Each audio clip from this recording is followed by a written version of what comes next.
Well, I appear to be live. Look at that, would you? It is Tolkien Reading Day. Tolkien is how he pronounced it. People pronounce it all kinds of different ways, but it is Tolkien Reading Day, and I just discovered this, and so I have dug out this book. It was my sister's book, actually, of the Tolkien Reader, and it's got a bunch of stuff in here. It's got his On Fairy stories. It's got the homecoming of Bjornulf, um, you know, Beerthelm's son. I'm totally mispronouncing that on purpose. It has Farmer Giles or Giles, however you prefer. I would always say Farmer Giles of Ham, and the Adventures of Tom Bombadil is a part of what's in here. All right. So a classic old one. So I'm sure a lot of people are reading selections from Lord of the Rings and The Hobbit and all that kind of stuff, but I have always enjoyed this short story, Leaf, by Niggle. So without further ado, I'm just going to start reading. So this is not going to be too thrilling. And if there's a chat, I doubt there will be because I have, so few subscribers. But here we go. Leaf by Niggle. There was once a little man called Niggle who had a long journey to make. He did not want to go. Indeed, the whole idea was distasteful to him, but he could not get out of it. He knew he would have to start sometime, but he did not hurry with his preparations. Niggle was a painter, not a very successful one, partly because he had many other things to do. Most of these things he thought were a nuisance, but he did them fairly well, and when he could not get out of them, which, in his opinion, was far too often. The laws in this country were rather strict. There were other hindrances too. For one thing, he was sometimes just idle and did nothing at all. For another, he was kind-hearted in a way. The sort of kind heart. It made him uncomfortable more often than it made him do anything.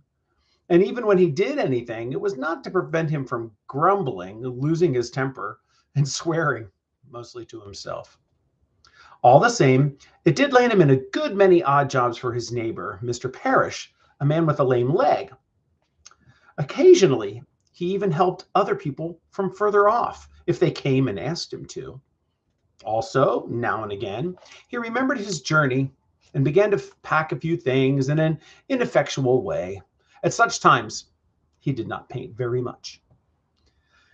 He had a number of pictures on hand. Most of them were too large and ambitious for his skill.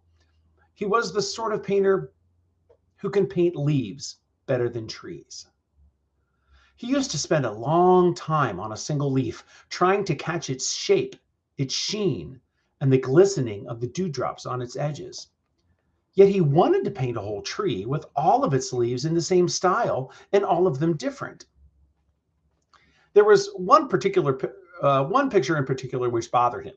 It had begun with a leaf caught in the wind, and it became a tree, and the tree grew, sending out innumerable branches and thrusting out the most fantastic roots. Strange birds came and settled on the twigs and had to be attended to. Then all around the tree and behind it, through the gaps in the leaves and boughs, a country began to open out, and there were glimpses of a forest marching over the land and of mountains tipped in snow. With snow, sorry. Niggle lost interest in his other pictures, or else he took them and tacked them onto the edges of his great picture. Soon the canvas became so large that he had to get a ladder, and he ran up and down it, putting in a touch here and rubbing out a patch there. When people came to call, he seemed polite enough, though he fiddled a little with the pencils on his desk. He listened to what they said, but underneath, he was thinking all the time about his big canvas and the tall shed that had been built for it out in his garden on a plot where he had once grown potatoes. He could not get rid of his kind heart. I wish I was more strong-minded, he sometimes said to himself, meaning that he wished other people's troubles did not make him feel uncomfortable. But for a long time, he was not seriously perturbed. At any rate, I shall get this one picture done, my real picture, before I have to go on that wretched journey, he used to say. Yet he was beginning to see that he could not put off his start indefinitely. The picture would have to stop just growing and get finished. One day, Niggle stood a little way off from his picture and considered it with unusual attention and detachment. He could not make up his mind what he thought about it and wished he had some friend who would tell him what to think. Actually, it seemed to him wholly unsatisfactory and yet very lovely. The only really beautiful picture in the world. What he would have liked at that moment would have been to see himself walk in, slap him on the back, and say, with obvious sincerity, "Absolutely magnificent. I see exactly what you were getting at. Do get on with it and don't bother with anything else. We will arrange for a public pension so that you need not." However, there was no public pension. And one thing he could see, it would need some concentration, some work, hard, uninterrupted work to finish the picture, even at its present size. He rolled up his sleeves and began to concentrate. He tried for several days not to bother about other things, but there came a tremendous crop of interruptions. Things went wrong in his house. He had to go and serve on a jury in the town. A distant friend fell ill. Mr. Parrish was laid up with lumbago, and visitors kept on coming. It was springtime, and they wanted a free tea in the country. Niggle lived in a pleasant little house miles from the town. He cursed them in his heart, but he could not deny that he had invited them himself away back in the winter, when he had not thought it an interruption to visit the shops and have tea with acquaintances in the town. He tried to harden his heart, but it was not a success. There were many things that he had not the face to say no to, whether he thought them duties or not, and there were some things he was compelled to do, whatever he thought. Some of his visitors hinted that his garden was rather neglected and that he might get a visit from the inspector. Very few of them knew about his picture, of course, but if they had known, it would have not made much difference. I doubt if they would have thought that it mattered much. I dare say it was not really a very good picture, though it may have had some good passages. The tree, at any rate, was curious, quite unique in its way.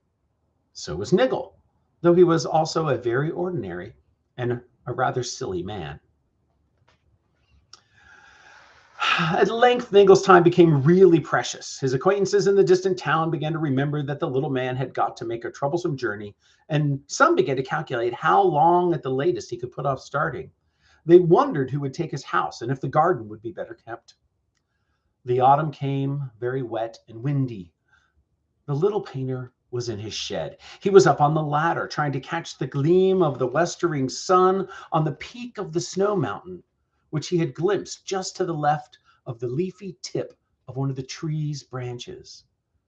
He knew that he would have to be leaving soon, perhaps early next year. He could only just get the picture finished, and only so at that. And if there were some corners, there were some corners where he would not have time now to do more than hint at what he wanted. There was a knock on the door. "Come in," he said sharply, and climbed down the ladder. He stood on the floor, twiddling his brush.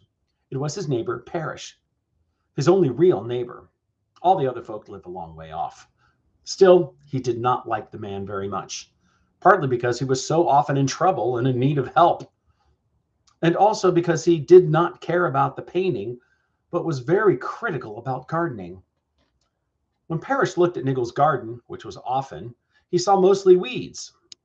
And when he looked at Niggle's pictures, which was seldom, he saw only green and gray patches and black lines, which seemed to him nonsensical.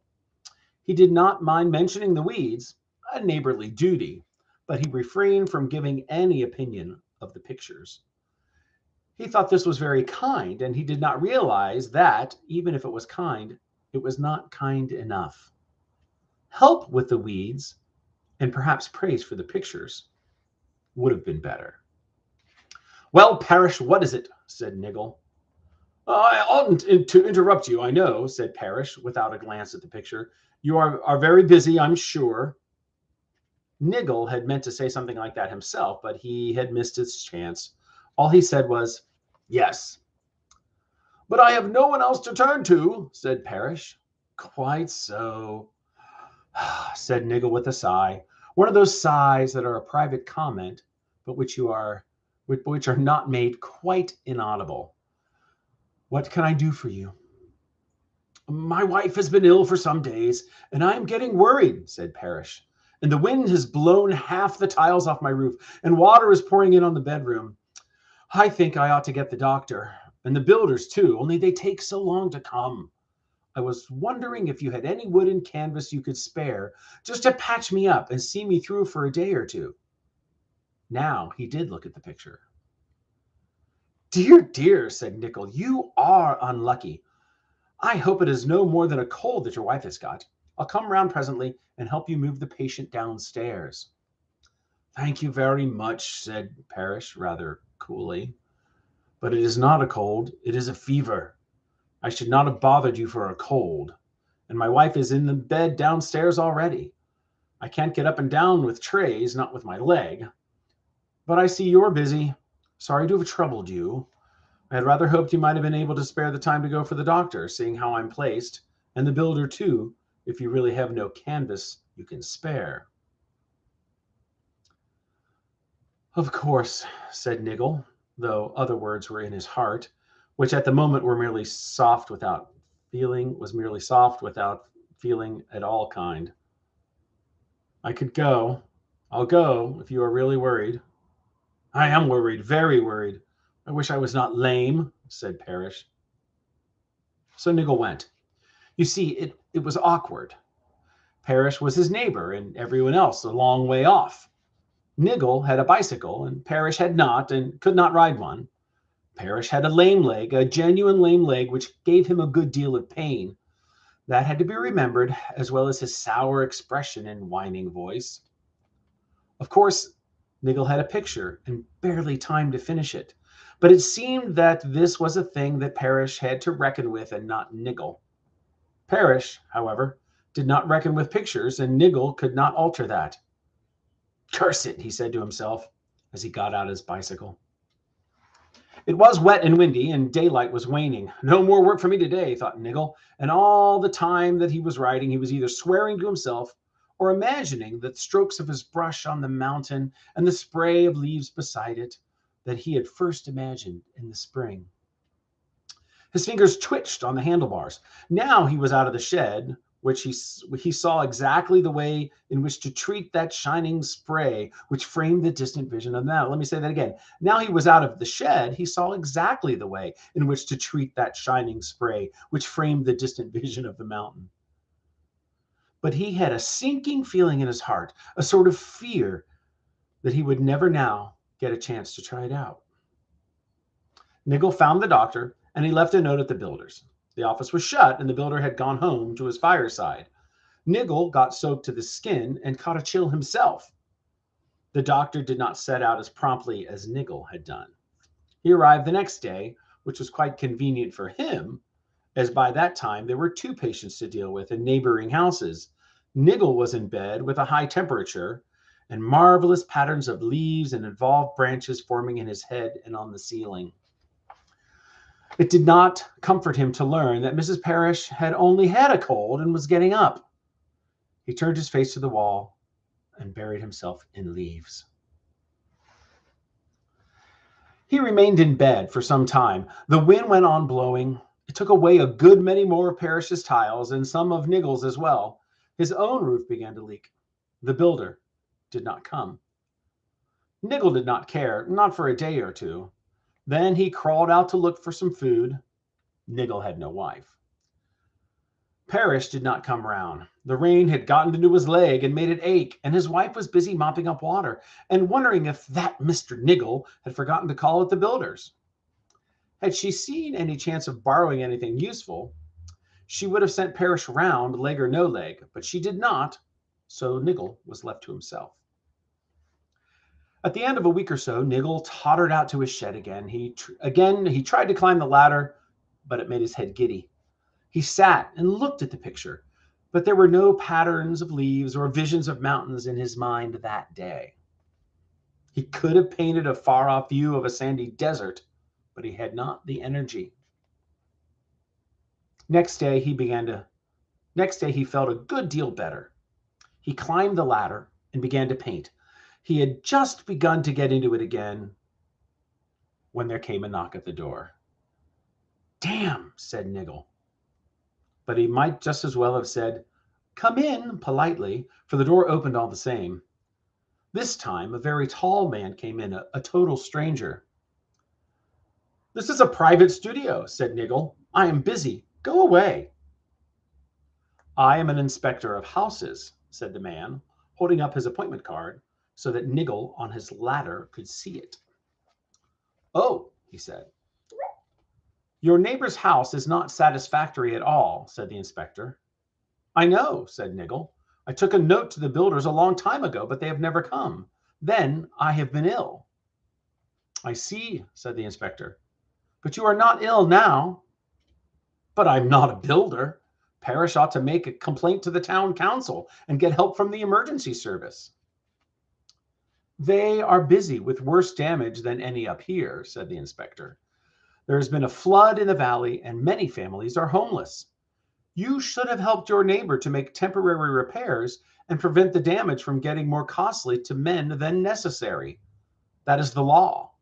There is plenty of material here: canvas, wood, waterproof paint." "Where?" asked Niggle indignantly. "There," said the inspector, pointing at the picture. "My picture!" exclaimed Niggle. "I dare say it is," said the inspector, "but houses come first. That is the law." "But I can't." Niggle said no more, for at that moment another man came in, very much like the inspector he was, almost his double, tall, dressed all in black. "Come along," he said. "I am the driver." Niggle stumbled down from the ladder. His fever seemed to have come on again, and his head was swimming. He felt cold all over. "Driver, driver," he chattered. "Driver of what?" "You and your carriage," said the man. "The carriage was ordered long ago. It has come at last. It's waiting. You start today on your journey, you know." "There now," said the inspector. "You'll have to go, but it's a bad way to start on your journey, leaving your jobs undone. Still, we can at least make some use of this canvas now." "Oh dear," said poor Niggle, beginning to weep. "And it's not even finished." "Not finished," said the driver. "Well, it's finished with, as far as you're concerned, at any rate. Come along." Niggle went, quite quietly. The driver gave him no time to pack, saying that he ought to have done that before, and that they would miss the train, so all Niggle could do was grab a little bag in the hall. He found that it contained only a paint box and a small book of his own sketches, neither food nor clothes. They caught the train all right. Niggle was feeling very tired and sleepy. He was hardly aware of what was going on when they bundled him into his compartment. He did not care much. He had forgotten where he was supposed to be going or what he was going for. The train ran almost at once into a dark tunnel. Niggle woke up in a very large, dim railway station. A porter went along the platform shouting, but he was not shouting the name of the place. He was shouting, "Niggle!" Niggle got out in a hurry and found that he had left his little bag behind. He turned back, but the train had gone away. "Ah, there you are," said the porter. "This way." "What? No luggage?" "Well, you have to go to the workhouse." Niggle felt very ill and fainted on the platform. They put him in an ambulance and took him to the workhouse infirmary. He did not like the treatment at all. The medicine they gave him was bitter. The officials and attendants were unfriendly, silent, and strict, and he never saw anyone else except a very severe doctor who visited him occasionally. It was more like being in a prison than in a hospital. He had to work hard at stated hours at digging, carpentry, and painting bare boards, all one plain color. He was never allowed outside, and the windows all looked inwards. They kept him in the dark for hours at a stretch to do some thinking, they said. He lost count of time. He did not even begin to feel better, not if that could be judged by whether he felt any pleasure in doing anything. He did not even in getting into bed. At first, during the first century or so, I am merely giving his impressions, he used to worry aimlessly about the past. One thing he kept on repeating to himself as he lay in the dark: "I wish I had called on Parrish the first morning after the high winds began. I meant to, The first loose tiles would have been easy to fix. Then Mrs. Parrish might never have caught cold. Then I should not have caught cold either. Then I should have had a week longer. But in time he forgot what it was that he had wanted a week longer for. If he worried at all after that, it was about his jobs in the hospital. He planned them out, thinking how quickly he could stop that board creaking or rehang that door or mend that table leg. Probably he really became rather useful, though no one ever told him so. But that, of course, cannot have been the reason why they kept the poor little man so long. They may have been waiting for him to get better and judging better by some odd medical standard of their own. At any rate, poor Niggle got no pleasure out of life, not that what he had been used to call pleasure. He was certainly not amused, but it could not be denied that he began to have a feeling of, well, satisfaction, bread rather than jam. He could take up a task the moment one bell rang and lay it aside promptly the moment the next one went, all tidy and ready to be continued at the right time. He got through quite a lot in a day now. He finished small things off neatly. He had no time of his own, except alone in his bed cell, and yet he was becoming master of his time. He began to know just what he could do with it. There was no sense of rush. He was quieter inside now, and at resting time, he could really rest.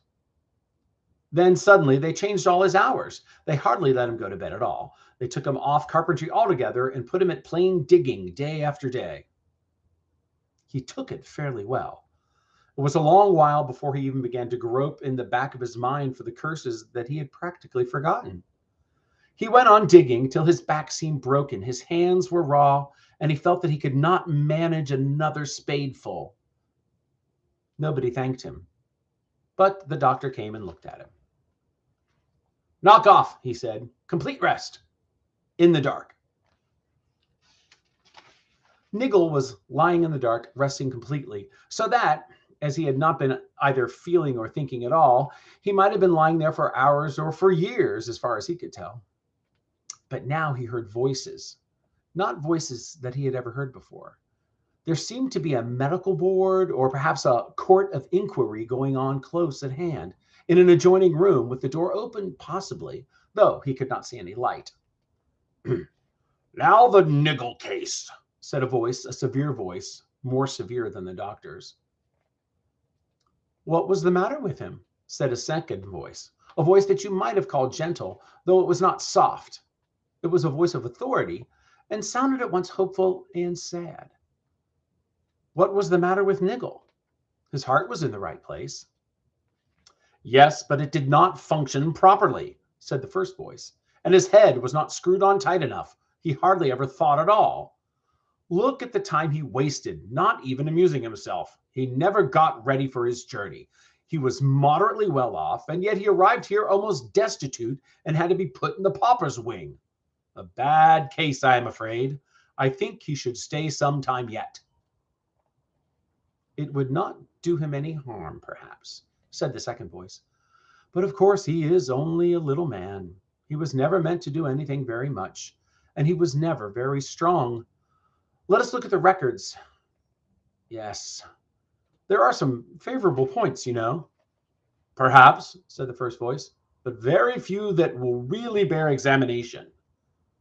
"Well," said the second voice, "there are these. He was a painter by nature, in a minor way, of course. Still, a leaf by Niggle has a charm of its own. He took a great deal of pains with leaves just for their own sake. But he never thought that that made him important. There is no note in the records of his pretending, even to himself, that it excused his neglect of things ordered by the law." Then he should not have neglected so many," said the first voice. "All the same, he did answer a good many calls." "A small percentage, mostly of the easier sort, and he called those interruptions. The records are full of the word, together with a lot of complaints and silly imprecations." "True, but they look like interruptions to him, of course, poor little man. And there is this. He never expected any return, as so many of his sort call it. There is the Parrish case. the one that came in later. He was Niggle's neighbor, never did a stroke for him, and seldom showed any gratitude at all. But there is no note in the records that Niggle expected Parrish's gratitude. He does not seem to have thought about it. Yes, that is a point, said the first voice, but rather small. I think you will find Niggle often merely forgot. Things he had to do for Parrish he put out of his mind as a nuisance he had done with. Still, there is the last report, said the second voice, the wet bicycle ride. I rather lay stress on that. It seems plain that this was a genuine sacrifice. Niggle guessed that he was throwing away his last chance with his picture, and he guessed, too, that Parrish was worrying unnecessarily. I think you put it too strongly, said the first voice. But you have the last word. It is your task, of course, to put the best interpretation of the facts. Sometimes they will bear it. What do you propose? I think it is a case for a little gentle treatment now, said the second voice. Niggle thought he had never heard anything so generous as that voice.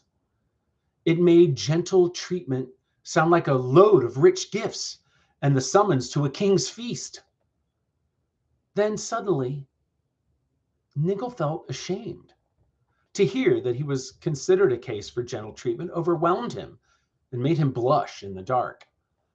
It was like being publicly praised when you and all the audience knew that the praise was not deserved.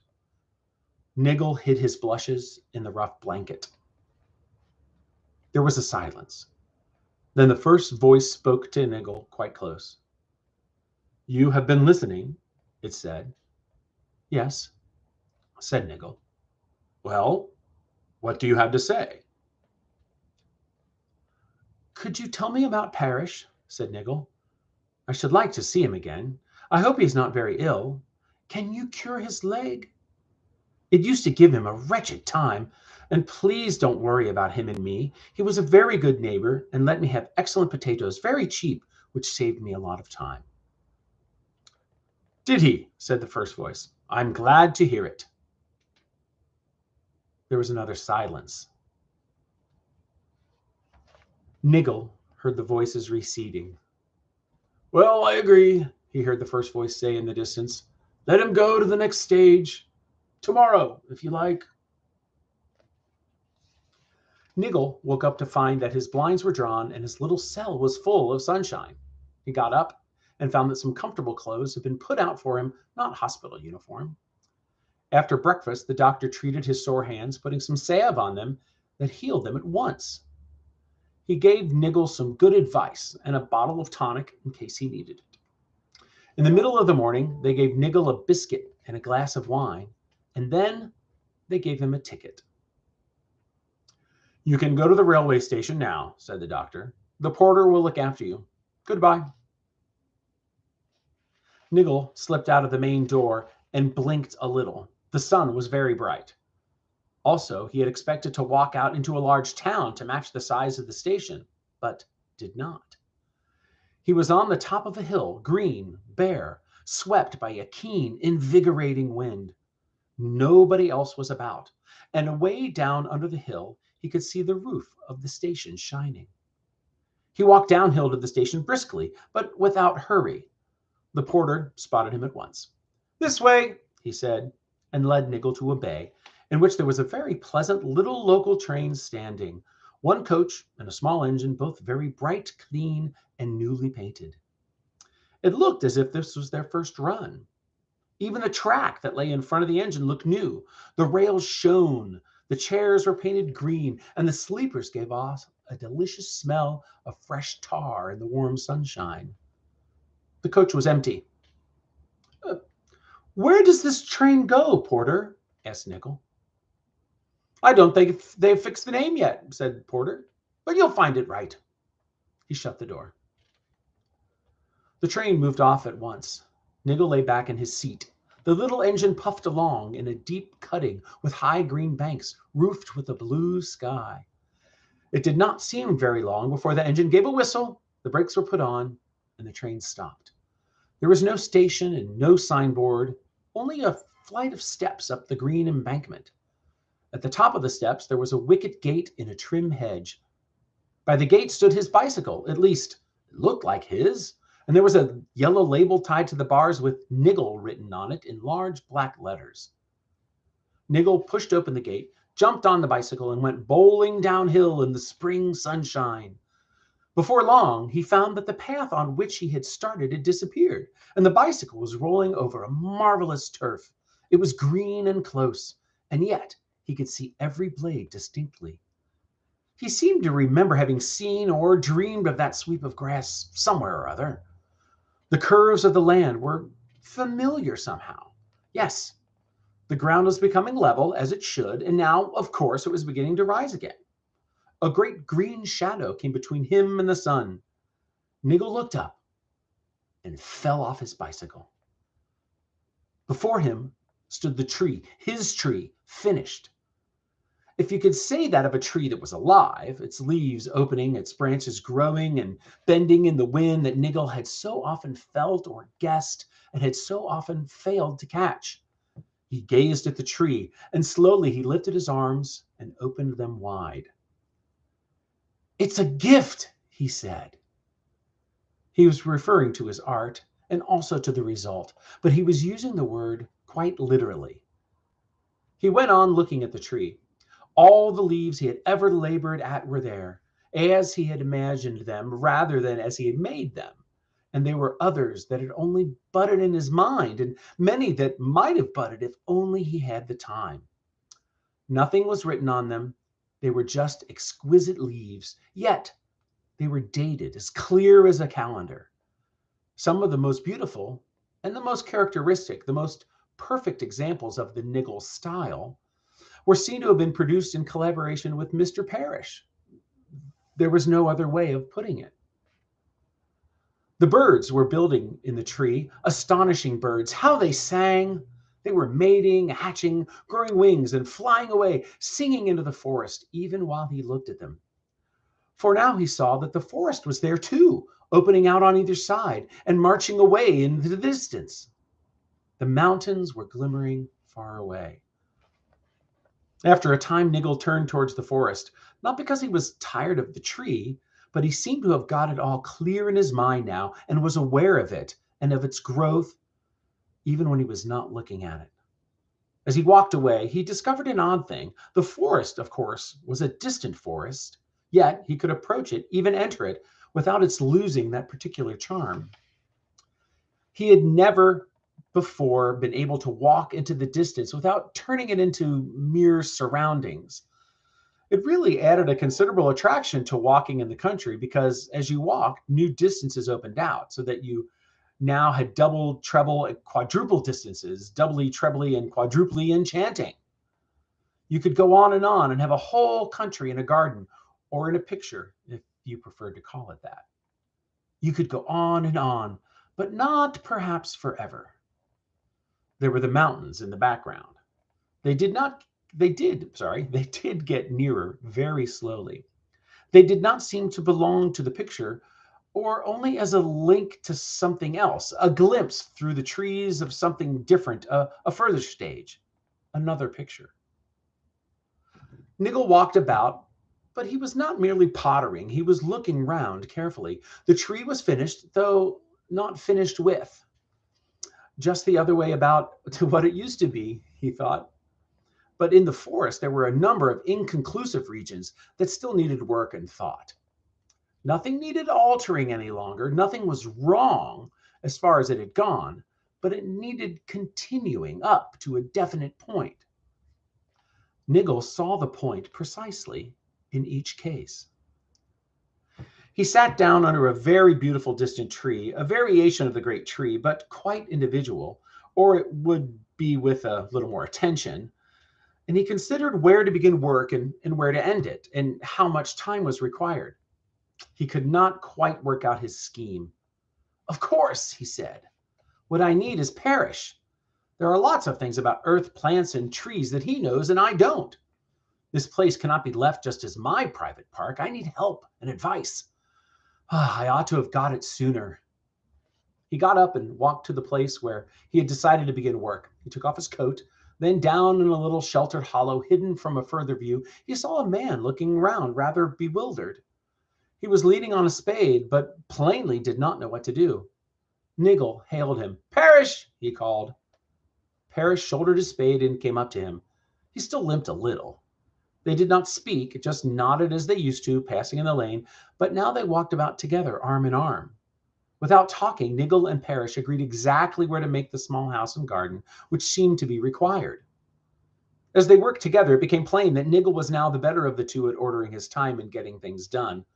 Oddly enough, it was Niggle who became most absorbed in building and gardening, while Parish often wandered about looking at trees, and especially at the tree. One day, Niggle was busy planting a quickset hedge, and Parish was lying on the grass nearby, looking attentively at a beautiful and shapely little yellow flower growing in the green turf. Niggle had put a lot of them among the roots of his tree long ago. Suddenly, Parish looked up. His face was glistening in the sun, and he was smiling. "This is grand," he said. "I oughtn't to be here, really. Thank you for putting a word in for me." "Nonsense," said Niggle. "I don't remember what I said, but anyway, it was not nearly enough." "Oh, yes, it was," said Parish. "It got me out a lot sooner. That second voice, you know, he had me sent here. He said you had asked to see me. I owe it to you." "No, you owe it to the second voice," said Niggle. "We both do." They went on living and working together. I do not know how long. It was no use denying that at first they occasionally disagreed, especially when they got tired. For at first they did sometimes get tired. They found that they had both been provided with tonics. Each bottle had the same label: "A few drops to be taken in water from the spring before resting." They found the spring in the heart of the forest. Only once long ago had Niggle imagined it, but he had never drawn it. Now he perceived that it was the source of the lake that glimmered far away, and the nourishment of all that grew in the country. The few drops made the water astringent, rather bitter, but invigorating, and it cleared the head. After drinking, they rested alone, and then they got up again, and things went on merrily. At such times, Niggle would think of wonderful new flowers and plants, and Parish always knew exactly how to set them and where they would do best. Long before the tonics were finished, they had ceased to need them. Parish lost his limp. As their work drew to an end, they allowed themselves more and more time for walking about, looking at the trees and the flowers and the lights and the shapes and the lie of the land. Sometimes they sang together, but Niggle found that he was now beginning to turn his eyes more and more often towards the mountains. The time came when the house in the hollow, the garden, the grass, the forest, the lake, and all the country was nearly complete in its own proper fashion. The great tree was in full blossom. "We shall finish this evening," said Parish one day. "After that, we will go for a really long walk." They set out next day, and they walked until they came right through the distances to the edge. It was not visible, of course. There was no line or fence or wall, but they knew that they had come to the margin of that country. They saw a man. He looked like a shepherd. He was walking toward them down the grass slopes that led into the mountains. "Do you want a guide?" he asked. "Do you want to go on?" For a moment, a shadow fell between Niggle and Parish, for Niggle knew that he did now want to go on, and, in a sense, ought to go on. But Parish did not want to go on, and was not ready to go. Was not yet ready to go. "I must wait for my wife," said Parish to Niggle. "She'll be lonely. I rather gathered that they would send her after me some time or other, when she was ready, and when I had got things ready for her. The house is finished now, as well as we could make it, but I should like to show it to her. She'll be able to make it better, I expect, more homely. Oh, I hope she'll like this country too." He turned to the shepherd. "Are you a guide?" he asked. "Could you tell me the name of this country?" "Don't you know?" said the man. "It is Niggle's country. It is Niggle's picture, or most of it. A little of it is now Parish's garden." "Niggle's picture!" said Parish in astonishment. "Did you think of all this, Niggle? I never knew you were so clever. Why didn't you tell me?" He tried to tell you long ago, said the man, but you would not look.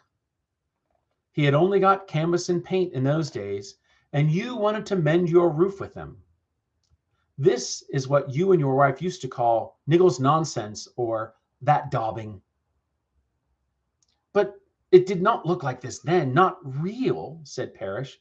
No, it was only a glimpse then, said the man. But you might have caught the glimpse if you had ever thought it worthwhile to try. I did not give you much a chance, said Niggle. I never tried to explain. I used to call you old earth grubber. But what does it matter? We have lived and worked together now. Things might have been different, but they could not have been better. All the same, I am afraid I shall have to be going on. We shall meet again, I expect. There must be many more things we can do together. Goodbye. He shook Parrish's hand warmly. A good, firm, honest hand, it seemed. He turned and looked back for a moment. The blossom on the great tree was shining like flame. All the birds were flying in the air and singing. Then he smiled and nodded to Parrish and went off with the shepherd. He was going to learn about sheep and the high passages, and look at a wider sky, and walk ever further and further toward the mountains, always uphill. Beyond that, I cannot guess what became of him. Even little Niggle in his old home could glimpse the mountains far away, and they got into the borders of his picture, but what they are really like and what lies beyond them, only those can say who have climbed them. I think he was a silly little man, said Councillor Tompkins. Worthless, in fact. No use to society at all. Oh, I don't know, said Atkins, who was nobody of importance, just a schoolmaster. I am not so sure. It depends on what you mean by use. No practical or economic use, said Tompkins. I dare say he could have been made into a serviceable cog of some sort if you schoolmasters knew your business. But you don't, and so we get useless people of his sort. If I ran this country, I should put him and his like to some job they're fit for, washing dishes in a communal kitchen or something, and I should see that they did it properly, or I would put them away. I should have put him away long ago. Put him away? You mean you'd have made him start on the journey before his time? Yes, if you must use that meaningless old expression. Push him through the tunnel and into the great rubbish heap. That's what I mean. Huh.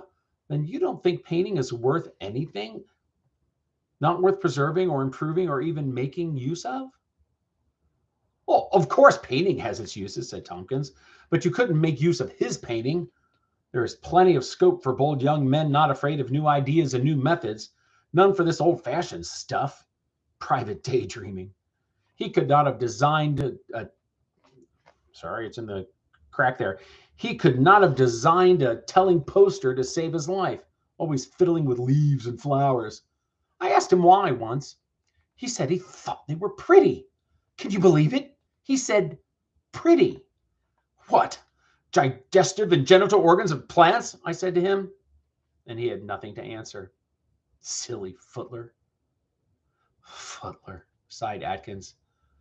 Yes, poor little man. He never finished anything. As well, his canvases have been put to better uses since he went. But I am not sure, Tompkins. You remember that large one, the one they used to patch the damaged house next door to his after the gales and floods? I found a corner of it torn off, lying in a field. It was damaged but legible. A mountain peak and a spray of leaves. I can't get it out of my mind. Out of your what? Said Tompkins. What? Who are you two talking about? Said Perkins, intervening in the cause of peace. Atkins had flushed rather red. The name's not worth repeating, said Tompkins. I don't know why we're talking about him at all. He did not live in town. No, said Atkins, but you had your eye on his house all the same. That's why you used to go and call and sneer at him while drinking his tea. Well, you've got his house now, as well as the one in town, so you need not grudge him his name. We were talking about Niggle, if you want to know, Perkins. Oh, poor little Niggle, said Perkins. Never knew he painted. That was probably the last time Niggle's name ever came up in conversation. However, Atkins preserved the odd corner. Most of it crumbled, but one beautiful leaf remained intact. Atkins had it framed. Later, he left it to the town museum, and for a long while, Leaf, by Niggle, hung there in a recess and was noticed by a few eyes. But eventually the museum was burnt down, and the Leaf and Niggle were entirely forgotten in his old country. It is proving very useful indeed, said the second voice, as a holiday and a refreshment. It is splendid for convalescence, and not only for that. For many, it is the best introduction to the mountains. It works wonders in some cases. I am sending more and more there. They seldom have to come back. No, that is so, said the first voice. I think we shall have to give the region a name. What do you propose? The porter settled that some time ago, said the second voice. Train for Niggle's Parish in the Bay. He has shouted that for a long while now. Niggle's Parish. I sent a message to both of them to tell them. What did they say? They both laughed. Laughed. The mountains rang with it.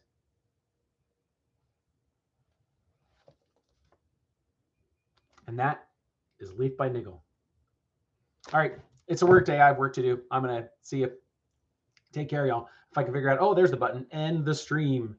Where'd my mouse go? End the stream. All right. Later, y'all.